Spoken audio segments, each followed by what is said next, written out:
இந்த பர்த்டே ஸ்லாப்பில் என்னெல்லாம் சொதப்பல் நடந்துச்சுன்றதை பற்றி பார்க்கலாம். இது எங்கள் வீட்டுக்காக நாங்கள் பண்ணது.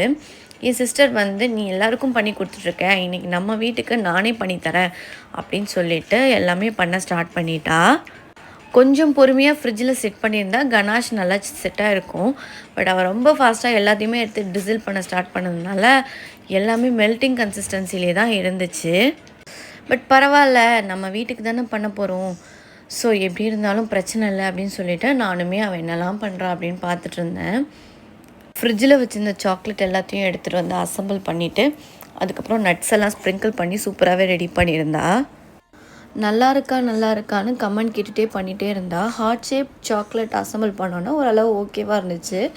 சரி, ஓகே, நல்லா தான் இருக்குதுன்னு சொல்லியாச்சு. இதுக்கப்புறம் தான் சொதப்பலே இருக்குது. அது என்னன்னு தெரிஞ்சுக்க பார்ட் 2 வீடியோ பாருங்கள். Until stay tuned. Bye. Follow for more.